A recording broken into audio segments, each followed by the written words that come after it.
آپ دیکھ رہے ہیں ایون مشاعرہ میڈیا پر۔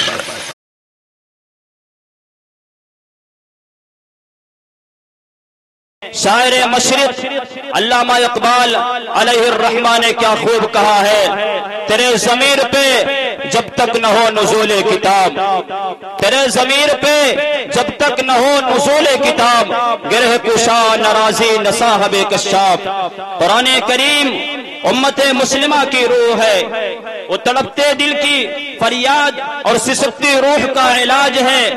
اس نے درندہ صفت انسانیت کو جھجوڑ کر ایک حیات آفری پیغام دیا، ظلم و بربریت کی ہونے دلدل میں پھنسے ہوئے انسانوں کو امن و انصاف عطا کیا۔ اس نے بدوؤں کو ساربان و سالار کارواں بنایا اور پوری انسانیت کو بیدار کر کے دلوں کو عزت و حرمت، امانت و دیانت، عصمت و عفت، مروت و شجاعت، کرم و سخاوت اور صالح معاشرہ کی تعمیر کی۔ ایک حدیث قدسی میں ہے، فضل کلام اللہ علی سائر الکلام کفضل اللہ علی خلقہ۔ تمام کلاموں پر اللہ رب العزت کے کلاموں کی فضیلت اتنی اور ایسی ہے جیسے اللہ رب العزت کی بزرگی اور برتری اپنی مخلوق پر موجود ہے۔ اس حدیث پاک کی روشنی میں دراصل قرآن کریم کی تلاوت کر کے یہ اقرار و اعتراف بھی مقصود ہے کہ کسی کا کلام کتنا ہی دلکش اور پرتاثیر کیوں نہ ہو، سب قرآن کریم کے فضیلت کے تابع اور ماتحت ہے۔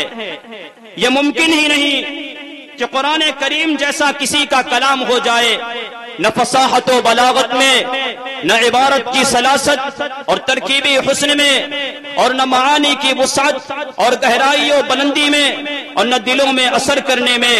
اس حقیقت کا کچھ اس طرح اظہار کیا گیا ہے، اہل منطق سر بسجدہ رہ گئے، اہل منطق سر بسجدہ رہ گئے، پڑھ لیا جب فلسفہ قرآن کا۔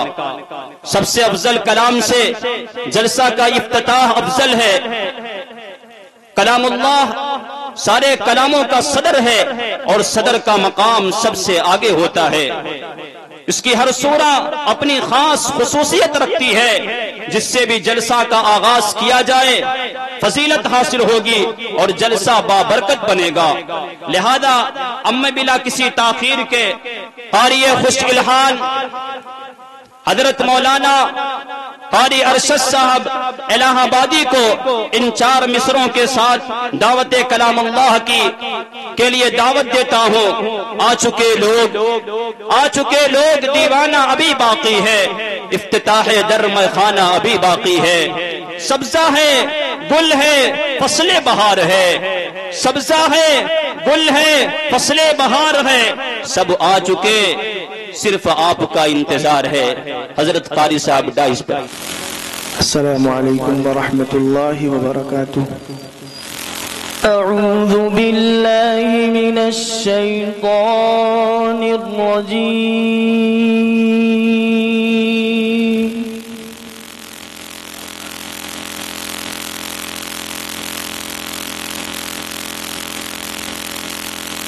بسم اللہ الرحمن الرحیم۔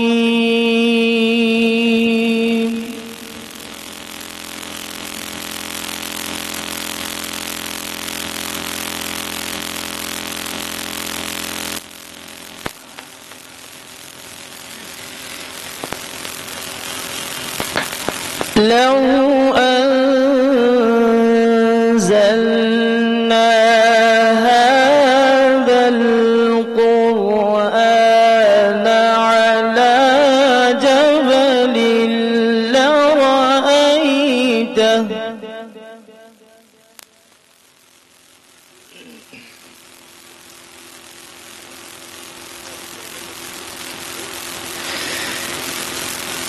على جبل لرأيته خاشعا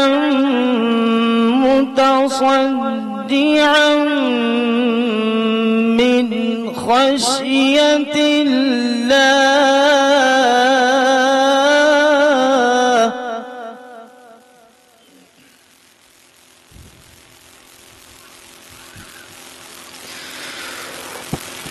وتلك الأمثال نضربها للناس لعلهم يتفكرون.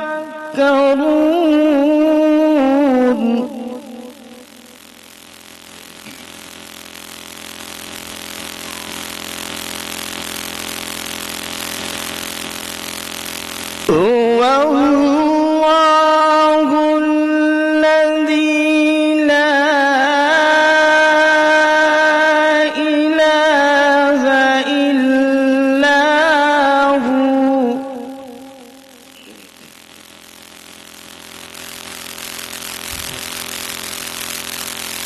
عالم الغيب والشهادة هو الرحمن الرحيم.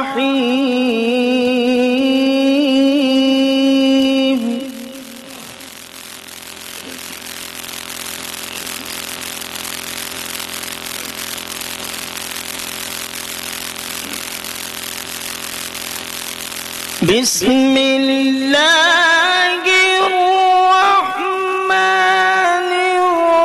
الرحيم. لو أنزلنا هذا القرآن على جبل لرأيته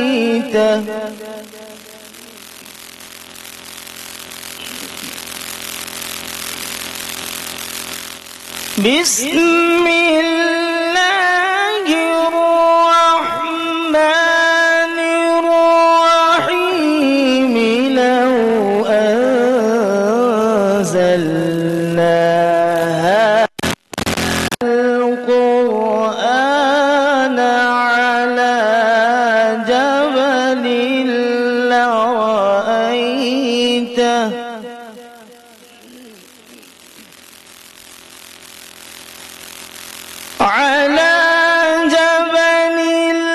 لرأيته خاشعا متصدعا من خشية الله.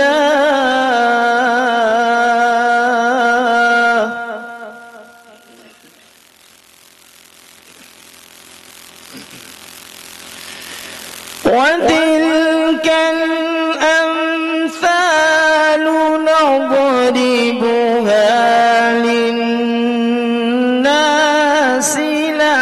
لعلهم يتفكرون.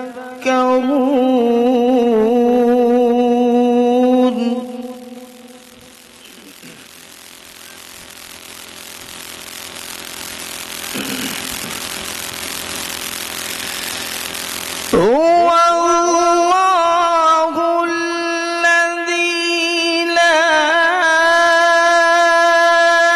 إله إلا هو عالم الغيب والشهادة هو الرحمن الرحيم.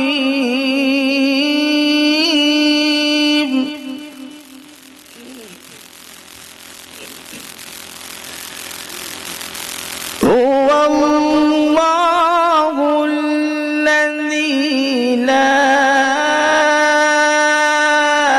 إله إلا هو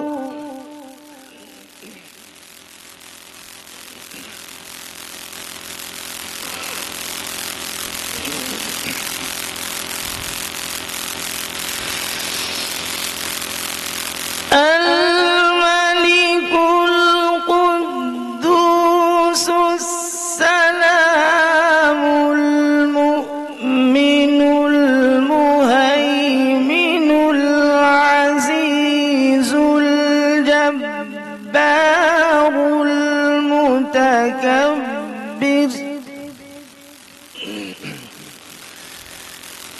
سبحان الله عما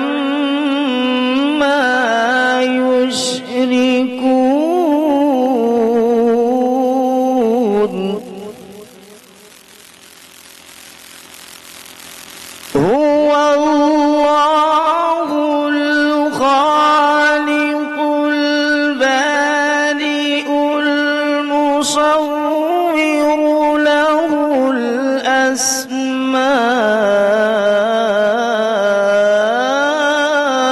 الحسنى يسبح له ما في السماوات والأرض وهو العزيز الحكيم.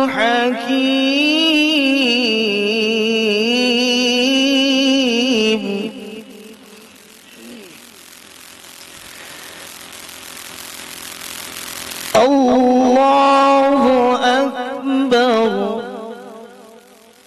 الله أكبر بسم الله الرحمن الرحيم.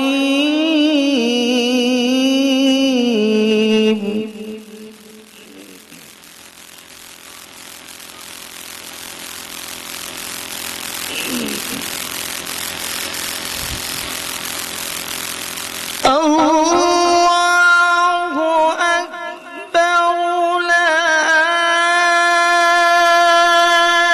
إله إلا الله والله أكبر بسم الله الرحمن الرحيم.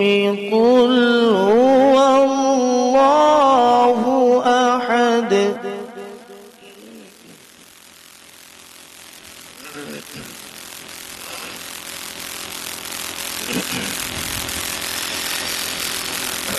بسم الله الرحمن الرحيم.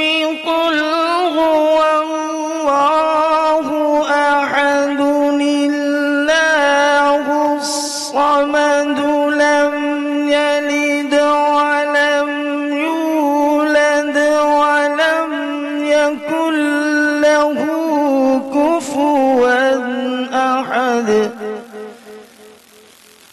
لم يلد ولم يولد ولم يكن له كفوا أحد. صدق الله